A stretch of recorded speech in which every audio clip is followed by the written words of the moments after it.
সকালবেলা বাচ্চার টিফিনে কী তৈরি করে দেবেন চিন্তা করছেন? হঠাৎ করে পাশে মেহমান চলে আসছে, কী নাস্তা তৈরি করে সামনে দেওয়া যায় ভেবে পাচ্ছেন না? আর নয় চিন্তা ভাবনা, একদমই সহজ দুর্দান্ত একটা রেসিপি নিয়ে এসেছি আপনাদের জন্য। সো আর কথা না বেরিয়ে চলুন দেখা যাক আমি কোন রেসিপিটা নিয়ে এসেছি আজকে আপনাদের জন্য। এখানে আমি নিয়ে নিলাম পাউরুটি। পাউরুটিগুলোর ব্রাউন কালার যে অংশগুলো আছে ওগুলোকে আমি ছুরি দিয়ে কেটে ছাড়িয়ে নিচ্ছি। আপনারা চাইলে ব্রাউন কালার অংশটা রেখেও দিতে পারেন, বাট আমার কাছে ভালো লাগে ব্রাউন কালার অংশটা ছেড়ে তারপর শুধু পাউরুটিটা দিয়ে নাস্তাটা তৈরি করলে। ওই জন্য আমি এভাবে করে কেটে নিলাম। সবগুলো পাউরুটি কাটা হয়ে গেছে। এখন আমি একটা বাটি নিয়ে নিয়েছি আর এর মধ্যে নিয়ে নিলাম একটা ডিম।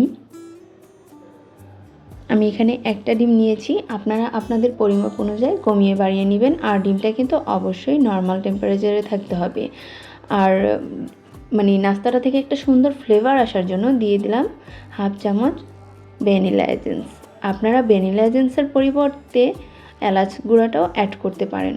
আপনার কাছে যেই ফ্লেভারটা ভালো লাগে আপনি সেই ফ্লেভারটাই এখানে অ্যাড করে দিতে পারেন। তো আমি এখন ডিমটাকে ভালো করে একটা হ্যান্ড উইচের সাহায্যে ফেটিয়ে নিচ্ছি। আপনার হাতের কাছে দুধ দিয়ে হ্যান্ড উইচ না থাকে আপনি কাঁটা চামচ দিয়েও ফেটিয়ে নিতে পারেন। আর এখানে অ্যাড করে দিলাম আমি আগে থেকে জাল করে রাখা গরুর তরল দুধ ছিল আমার, সেই দুধটা দিয়ে আমি ভালো করে ফেটিয়ে নিচ্ছি। আর আপনার কাছে যদি গরুর দুধটা না থাকে আপনি পাউডার দুধ দিয়েও তৈরি করে নিতে পারেন, সাথে পানি অ্যাড করে দিতে পারেন। তো আমার ডিমটা আর দুধটা ভালো করে ফেটানো হয়ে গেছে। এখন আমি আরেকটা বোল নিয়ে নিলাম। এখন একটা পাউরুটি বোলের মধ্যে রেখে একটু মিশ্রণ ঢেলে দিলাম, যেই ডিম আর দুধের মিশ্রণটা আমি তৈরি করেছিলাম। আর এখানে নিয়ে নিলাম 1 চামচ পরিমাপে কনডেন্স মিল্ক। এখন কনডেন্স মিল্কটা ভালো করে এই পাউরুটির উপরে মেখে দিচ্ছি। আপনারাও সুন্দর করে একটু মাখিয়ে নেওয়ার চেষ্টা করবেন।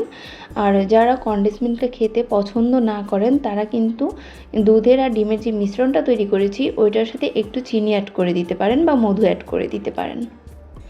আমার কাছে এভাবে তৈরি করলে নাস্তাটা খুব ভালো লাগে, এই জন্য আমি মাঝে একটু কনডেন্স মিল্ক দিয়ে তারপর এর উপরে আরেকটা পাউরুটি দিয়ে তারপর আরেকটু দুধের মিশ্রণটা ঢেলে দিচ্ছি। ঢালা হয়ে গেছে। এখন আমি চুলায় একটা প্যান বসিয়ে দেব।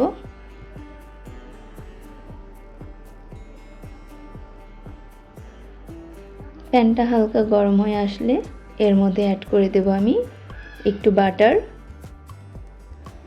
আমি 1 চিমটি পরিমাপে বাটার অ্যাড করে দিলাম। আর আপনাদের হাতের কাছে যদি বাটারটা না থাকে আপনারা ঘি বা রান্নার সাদা তেল দিয়েও তৈরি করতে পারেন। আমার কাছে বাটার দিয়ে তৈরি করলে এই নাস্তাটা বেশি ভালো লাগে, ওই জন্য আমি একটু বাটার দিয়ে তৈরি করছি।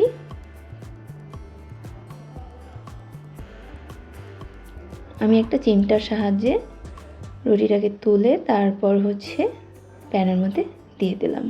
তো এখানে আমি সেম প্রসেসে আবার রুটি তৈরি করে নেব। তো রুটিটা তৈরি করে নিলাম। আর প্যানে যেই নাস্তাটা আমি দিয়েছি এক পাশ হয়ে গেছে, এখন আমি উল্টে অপর পাশ দিয়ে দিলাম।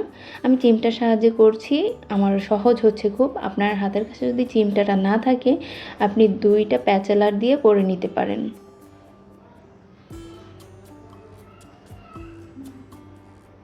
তো এক পাশ ভাজা হয়ে গেছে, অপর পাশে উল্টে দিয়ে এখন এই পাশটাও আমি ভেজে নিয়েছি। আমার দোনো পাশ ভাজা হয়ে গেছে। এখন আমি ঘুরিয়ে চারো সাইড থেকে একটু ভেজে নেব। যেভাবে চিমটার সাহায্যে ধরে সুন্দর করে চারো সাইডে ঘুরিয়ে ঘুরিয়ে তারপর এটাকে ভেজে নিতে হবে। তাহলে এটা দেখতেও ভালো লাগবে আর খেতেও খুব দারুণ হবে। দেখতেই পাচ্ছেন কত সুন্দরভাবে আমি একটা নাস্তা তৈরি করে ফেললাম, কতটা অল্প সময়ের মধ্যে। তো সেমভাবে আমি সবগুলো নাস্তা তৈরি করে নিচ্ছি।